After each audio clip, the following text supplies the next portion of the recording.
Bonsoir à tous, heureux de vous retrouver sur BDM TV.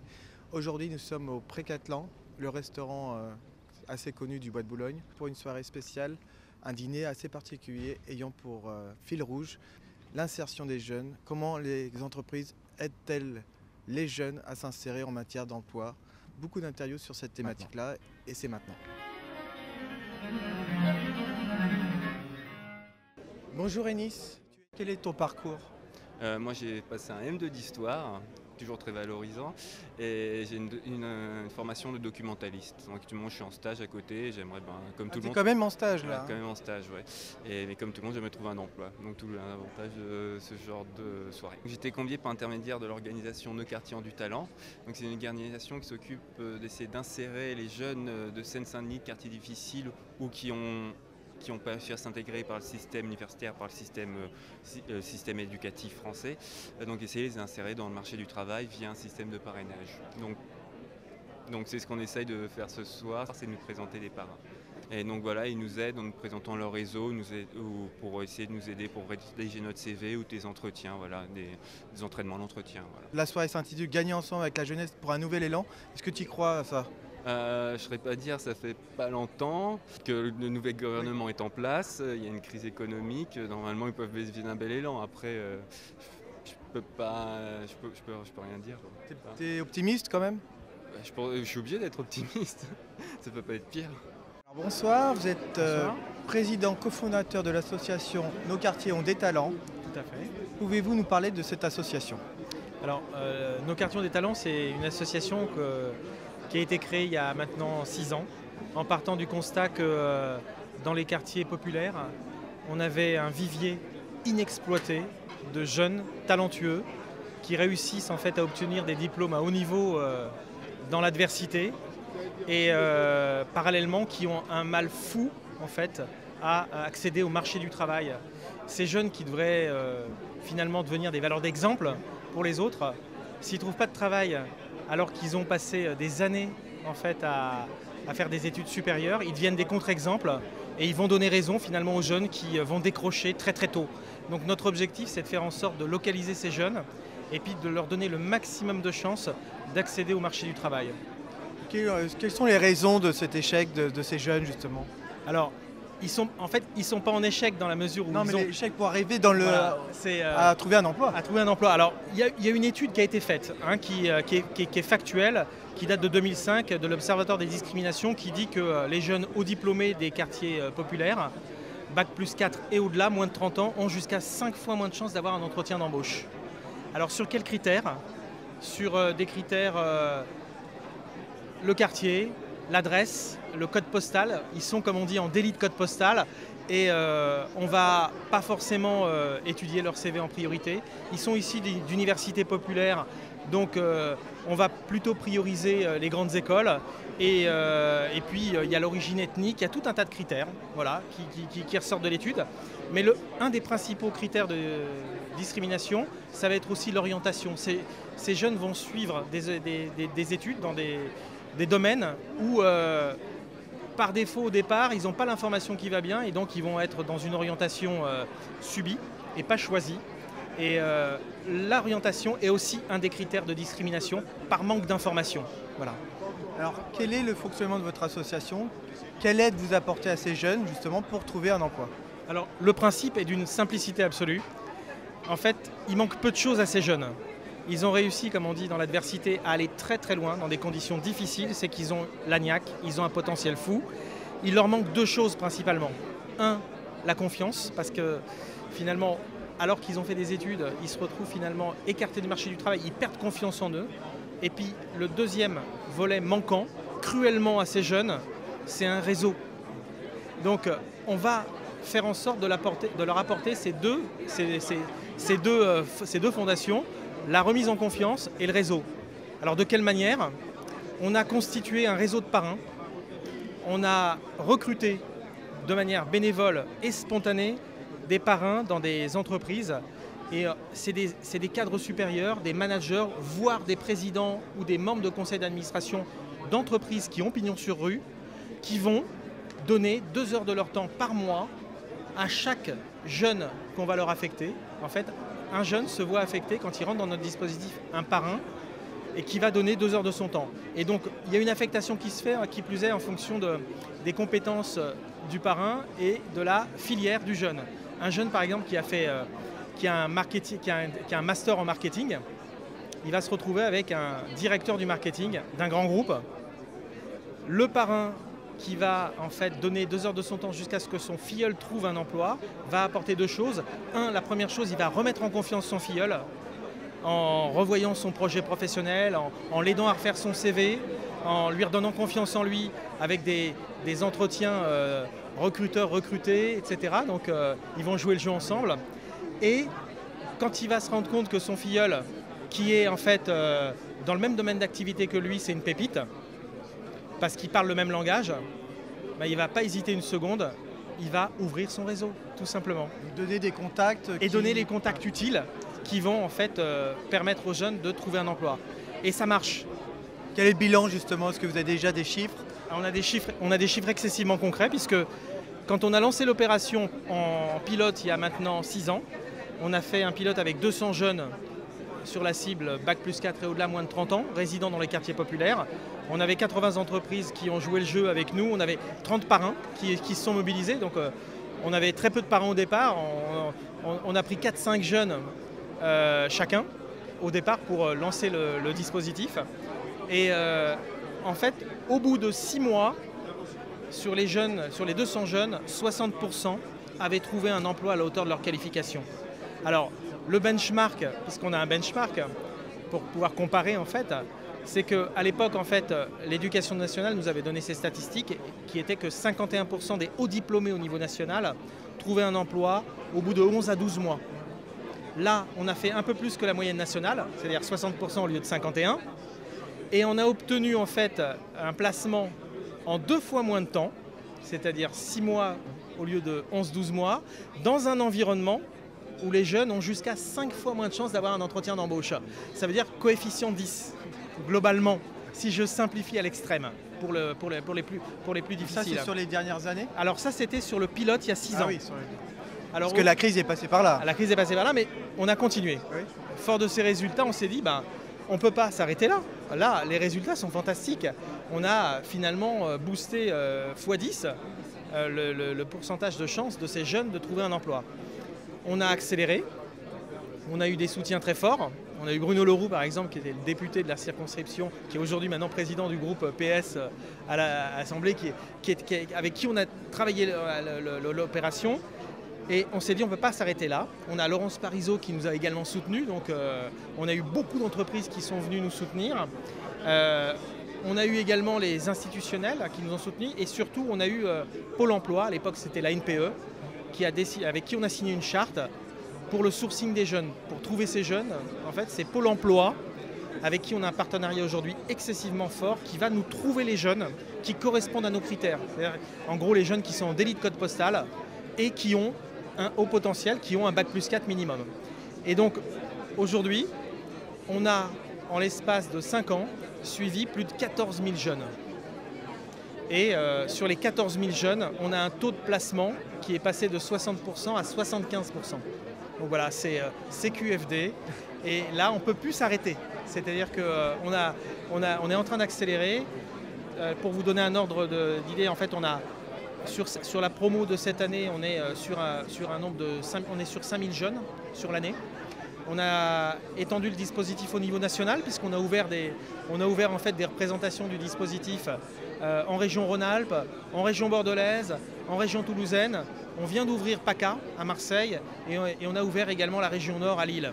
Et donc notre objectif, c'est dans les 5 ans qui viennent de suivre 20 000 jeunes par an pour leur permettre effectivement d'accéder au marché du travail et puis surtout pour inciter tous les jeunes des quartiers à faire comme eux et finalement à tirer la France par le haut, quoi. Voilà. Alors Monsieur Savalder, bonsoir. Vous Bonsoir. êtes PDG du groupe Sogeti. Vous avez aidé l'association Nos quartiers ont des talents. Personnellement, c'est une cause qui me touche parce que je suis un des rares, un de ces quelques dirigeants du CAC 40 qui n'est pas le bac. J'ai démarré dans l'entreprise qui s'appelle aujourd'hui Capgemini, Sogeti étant une des divisions où probablement vous n'étiez pas né, c'était il y a 34 ans. Et je sais que le problème du jeune en difficulté dans le monde de l'emploi, puisqu'on est un des pays qui avons les taux les plus délirants de non-emploi de jeunes en Europe occidentale ou même dans le monde occidental. Et donc on ne peut pas rester insensible à ça, parce qu'on court le risque d'avoir des générations qui soient perdues. Et dont l'entreprise a une responsabilité là-dedans à assurer. Surtout lorsqu'on est dans des domaines comme la haute technologie, qui sont des domaines qui bougent très très vite. Très pointu. Très pointu, mais en même temps on s'aperçoit, si vous regardez le monde du digital, le monde internet, on n'a pas nécessairement fait des études pour démontrer une compétence, donc on est à l'affût de toutes les énergies, indépendamment de la manière dont elles sont diplômées, et on regarde tout. Mais il faut faire de la place dans l'entreprise pour cette jeunesse. Alors, quelles sont les aides? Eh bien, on le fait à travers les programmes de parrainage. Donc par le biais de l'association. Par le biais de l'association Nos Quartiers ont du talent, le biais des parrainages, on s'investit dans les programmes. On est très, très à l'écoute de ce type de programme parce que la rencontre éducation-jeunesse est pour nous très importante. Et sur les mesures qui vont certainement suivre par rapport au gouvernement Ayrault, je pense notamment au contrat de génération, est-ce que c'est ce genre de mesures que vous attendez aussi? De toute façon, on a été un des initiateurs il y a plus de 20 ans de ça dans les mesures d'apprentissage. Parce qu'on considère que le mélange formation didactique et formation dans l'entreprise est un mélange extraordinaire. Ça permet aux jeunes de se confronter avec l'entreprise. Donc on est tout à fait à l'écoute de ces mesures que le nouveau gouvernement va présenter. Pour être candide, je ne les connais pas pour l'instant, mais on regarde ça et on attend de voir comment on peut intégrer tout ceci dans l'entreprise. La réussite éducative, c'est aussi travailler avec le ministère de la Famille, c'est travailler avec les affaires sociales, c'est travailler avec le ministère de la Ville, puisqu'il y a un certain nombre de quartiers dans lesquels la réussite éducative est plus difficile qu'ailleurs. C'est travailler avec les associations d'éducation populaire qui s'occupent de nos jeunes une fois qu'ils ont quitté l'école, et c'est travailler avec les collectivités territoriales qui prennent en charge les jeunes à l'issue de l'école. Donc vous voyez, au total, c'est une activité, ce travail fascinant, ce travail que je crois important pour l'ensemble de la collectivité. Et en tout cas, c'est un travail dans lequel je suis sûre que vos structures seront prêtes à nous épauler.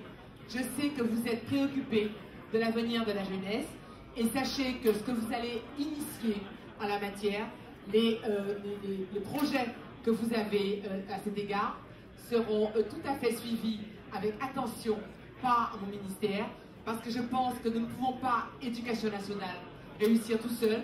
Il faut que la société civile comprenne qu'il s'agit d'un enjeu important pour l'ensemble de la société, et je pense que les initiatives que vous avez l'intention de prendre ou que vous prenez déjà sur ce sujet seront tout à fait complémentaires de ce que nous pouvons faire, nous, au niveau du ministère. En tout cas, soyez-en remerciés, et soyez remerciés de m'avoir donné l'occasion ce soir de vous expliquer ce que nous sommes en train d'essayer de lancer au ministère de la réussite éducative. Merci.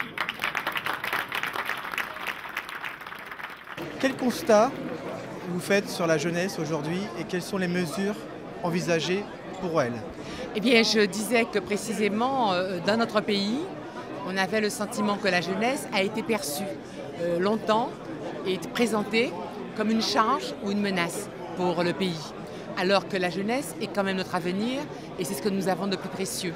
Donc je disais que François Hollande a fait de la jeunesse sa priorité et j'étais contente de constater, de participer à cette tâche, puisque en tant que ministre délégué à la réussite éducative, j'ai pour ambition d'essayer de faire en sorte que les jeunes qui sont dans notre système éducatif puissent en sortir mieux diplômés, mieux insérés dans la société qu'ils ne le sont actuellement. Nous avons quand même 150 000 jeunes qui quittent le système scolaire sans formation et sans qualification, sans diplôme, et qui ont le sentiment d'être un peu les laissés pour compte de notre société.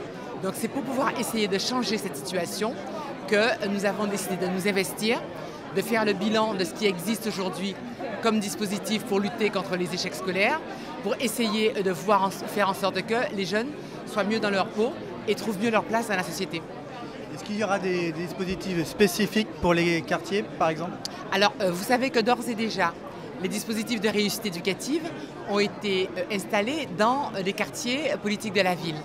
Donc, il s'y fait des choses assez remarquables. Depuis que j'ai commencé à faire un peu le tour, je constate qu'il y a des initiatives extrêmement intéressantes qui sont prises par les uns ou par les autres. Simplement, je crois qu'il faut qu'on ait davantage de moyens, il faut peut-être systématiser et faire le bilan. Un certain nombre de dispositifs existants sont peut-être périmés ou ne sont pas efficaces.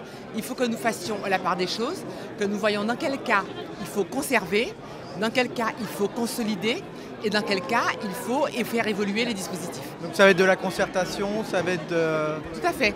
Nous avons, avec Vincent Payon, nous avons lancé une concertation qui va démarrer là, qui va durer encore tout le mois de septembre. Et à l'issue de la concertation, nous allons tirer les premières leçons pour proposer un projet de loi à l'Assemblée qui va proposer les premières mesures destinées à rectifier le tir. Ça sera une loi d'orientation pour la prochaine période de programmation pour l'éducation.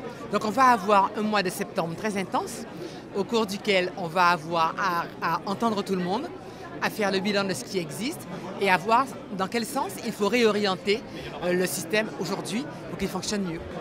Je pense que la réussite éducative, c'est le résultat d'un ensemble de facteurs. Si vous avez des enfants qui sont dans des situations sociales très dégradées, bien évidemment, ça va influer sur la qualité de leur travail.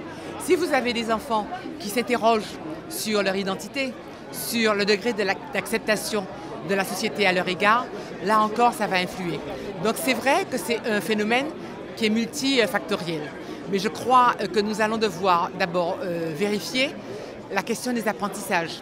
Est-ce que les apprentissages sont totalement adaptés à la manière dont aujourd'hui nos jeunes fonctionnent? Est-ce qu'ils sont adaptés aux jeunes de tous les quartiers? Est-ce que dans les quartiers populaires, ils ne sont pas défavorisés par rapport aux autres? Est-ce que les processus correctifs mis en place sont suffisants, sont adaptés? Donc ce sont toutes ces questions-là que nous allons poser à l'ensemble du système éducatif et nous allons tirer quelques mesures principales qui devront être mises en œuvre pour essayer d'améliorer la situation. En tout cas, je crois qu'on doit saluer l'investissement des équipes éducatives parce que dans la plupart des quartiers où je suis allée, j'ai vraiment vu des gens motivés, des gens qui faisaient des choses assez remarquables sans compter leur temps. Et il me semble que c'est d'abord en s'appuyant sur ces enseignants formidables, ces associatifs formidables, que nous allons pouvoir faire évoluer la situation. Moi, je voudrais juste dire deux petits mots.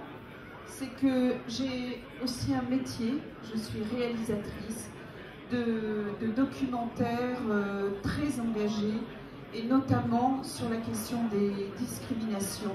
J'ai fait il y a quelques années un film qui s'appelle Le plafond de verre, qui était d'essayer de montrer justement ces discriminations à l'embauche, en tout cas ce qui est invisible et pernicieux. Donc ce que vient de dire Georges-Paul Langevin, vraiment, je pense qu'elle a fait le tour de la question.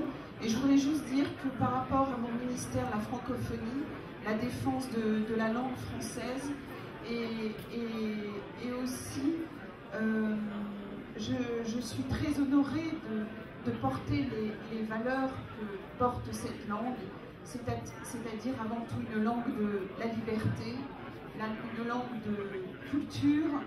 Et récemment, il y a eu des mots en français dans les révolutions arabes. Les gens se sont exprimés en français, les slogans étaient en français. Donc voilà, je veux dire aussi que cette langue est un fleuve qui réunit les peuples. Donc je suis très honorée d'être là ce soir. La langue française et la francophonie est vraiment en direction de la jeunesse. C'est une langue qu'il faut réveiller. La francophonie, on l'a un peu testé, on se dit tiens, c'est vraiment quelque chose qui est tranquille. Non, c'est une langue, quand je parlais tout à l'heure des révolutions arabes, où je dis que des jeunes on dit des mots en français, comme dégage, enfin les slogans étaient vraiment en langue française. Là, on va aller très bientôt, enfin je dois aller à Phnom Penh, où on va rencontrer des jeunes sur place. Il y a Haïti qui est très important pour nous, sur toute la jeunesse, sur aussi toute la partie culturelle, le cinéma, les centres culturels. On a tout un projet en direction des jeunes. C'est notre priorité et les jeunes étudiants. Très important. Je pense qu'on a malmené nos étudiants francophones et je pense beaucoup à tout l'espace Afrique avec dans l'ancien gouvernement. Je crois qu'on n'a pas pris la mesure de faire attention. On a dit des mots assez graves. Je pense en particulier à la circulaire Guéant. Et donc, nous avons à colmater, à renouer, à retisser des liens qui sont extrêmement importants pour la France. Et j'imagine que votre expérience de réalisatrice engagée... Exactement. Donc j'ai beaucoup travaillé, je disais, en direction de la mutation de la société. Et c'est vrai que le terrain, moi j'ai beaucoup tourné, aussi bien au Mali, en Indonésie, en Algérie, enfin partout, le monde entier. Mais les questions sociales étaient quand même au centre de mon travail. Et c'est vrai que je vais camper aussi sur ma casquette de réalisatrice. Parmi la population des Français de l'étranger, nous avons énormément de binationaux, donc de jeunes Français qui sont nés à l'étranger, qui ont la double casquette et donc cette richesse incroyable d'être à la fois peut-être malien et français à la fois.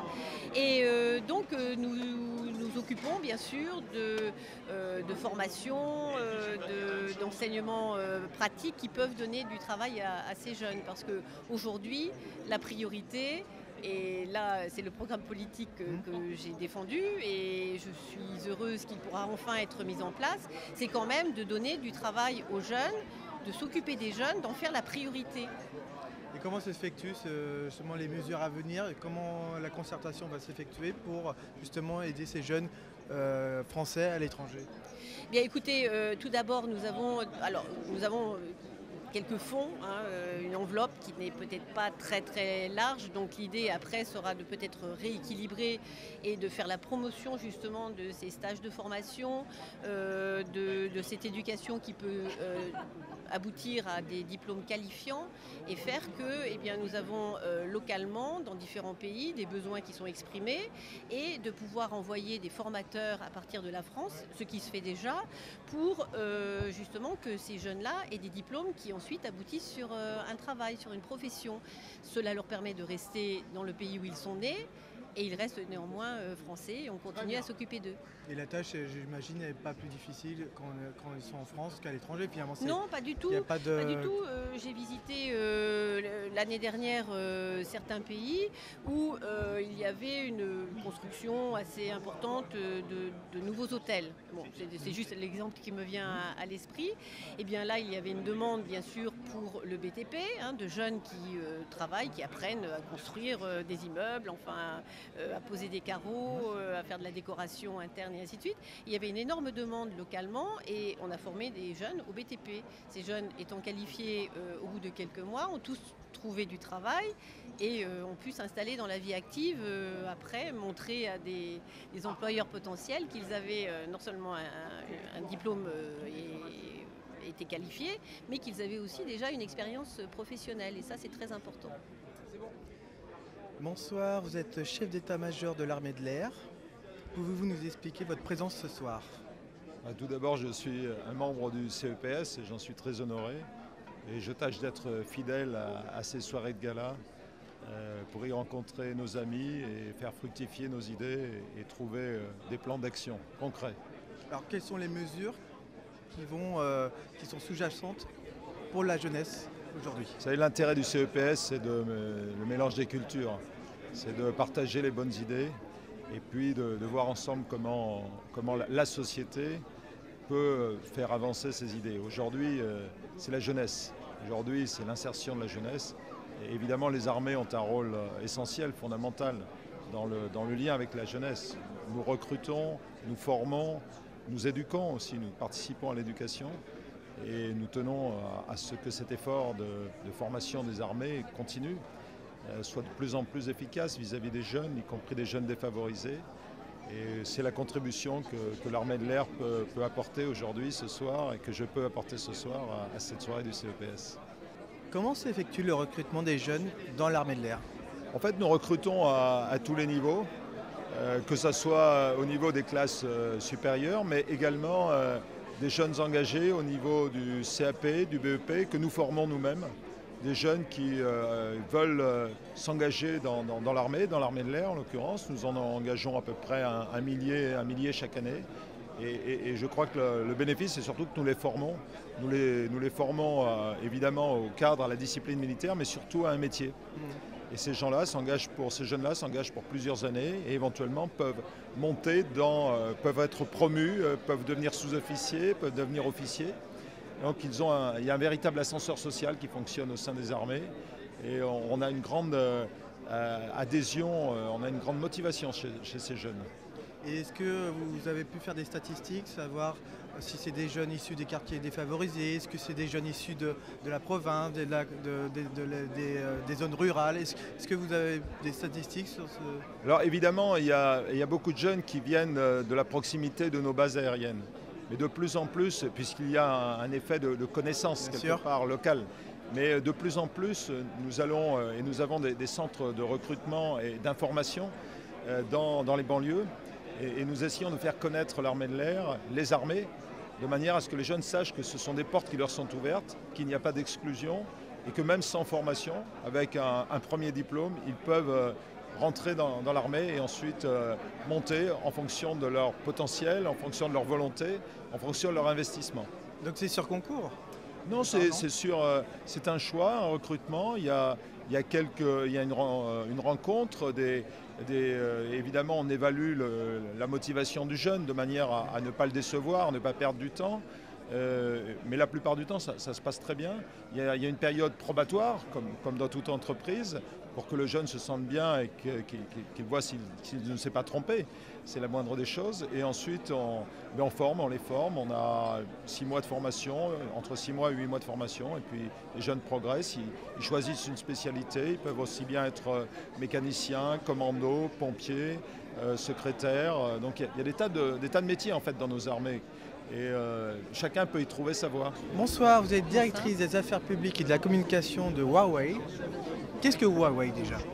Huawei Technologies est un équipementier télécom chinois qui s'est développé à l'international dans 140 pays et qui est présent en France depuis 2003 à peu près. Huawei France travaille avec des écoles d'ingénieurs françaises, notamment Polytechnique et l'Essier. L'Essier est une école d'ingénieurs de la Chambre de commerce et d'industrie de Paris. On est partenaire de ces deux écoles et notre objectif à travers ce programme est d'aider des jeunes diplômés français à se développer sur notre métier qui est les télécoms.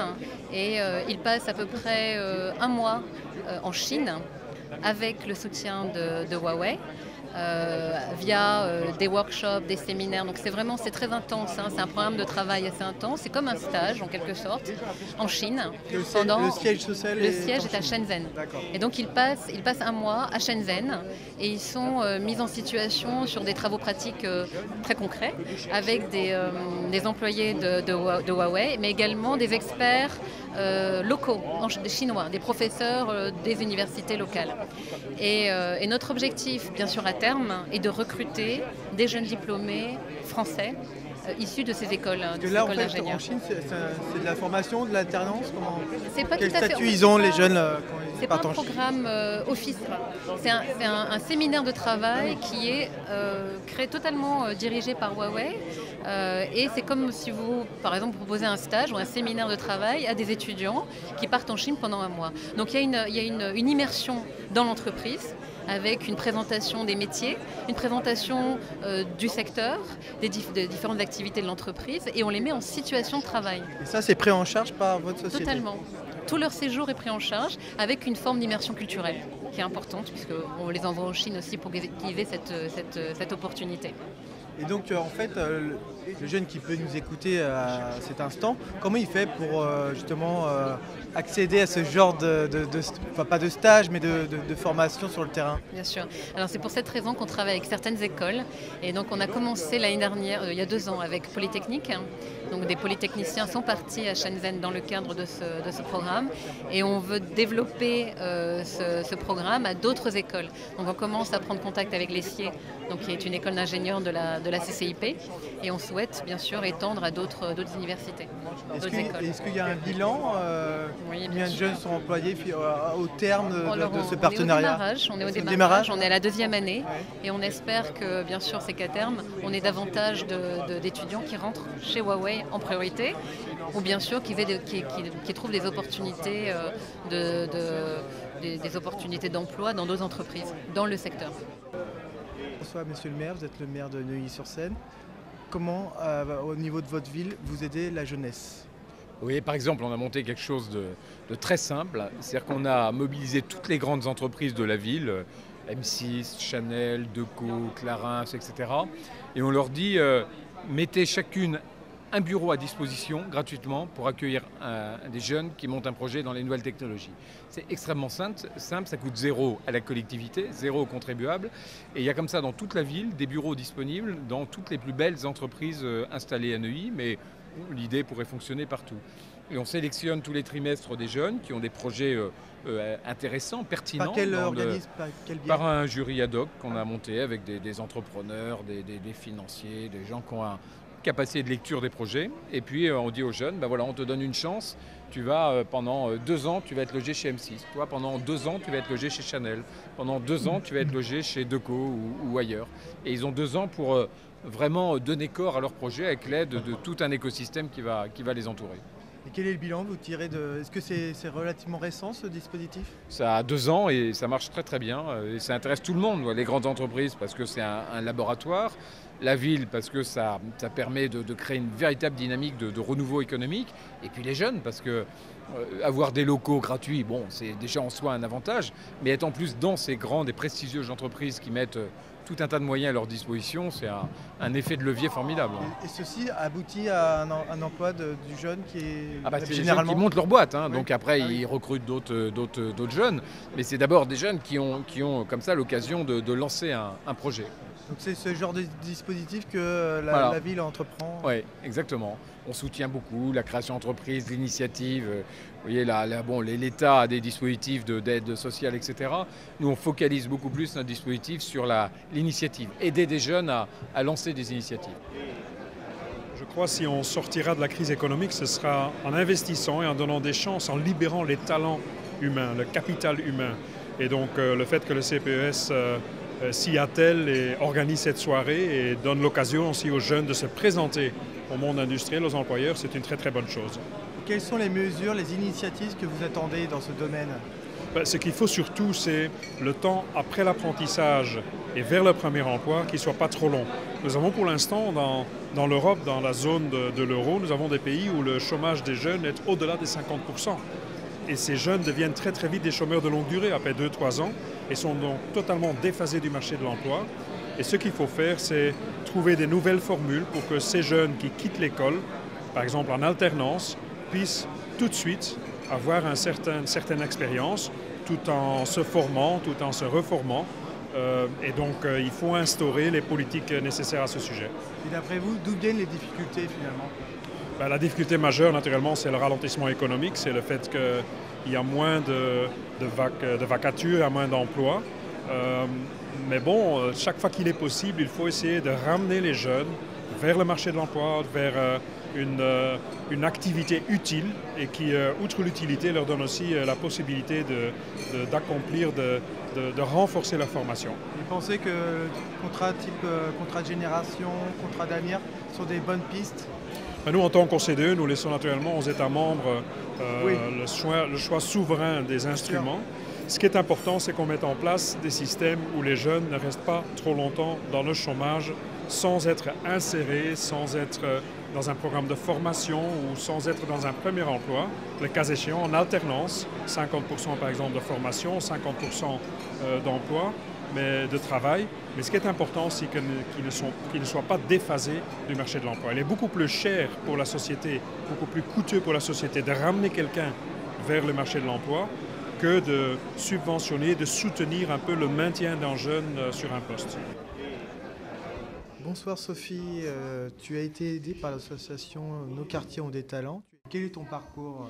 Alors moi je suis dans la gestion culturelle, donc j'ai un parcours de droit spécialisé dans la culture et en histoire de l'art. Comment as-tu connu l'association? Via le Pôle emploi, voilà. Ils sont venus directement faire une session de présentation au Pôle emploi pour les jeunes diplômés.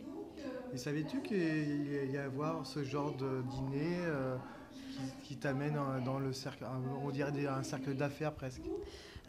Pas du tout. Surprise? Pas du tout, non, moi je ne m'attendais pas à ça.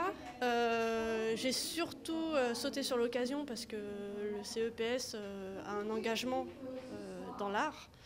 Et c'est ce qui m'intéressait justement, voilà. Mais après, c'est vrai que c'est assez spécialisé au niveau de l'économie, c'est pas vraiment mon domaine, mais parce qu'il y a un engagement aussi pour l'art.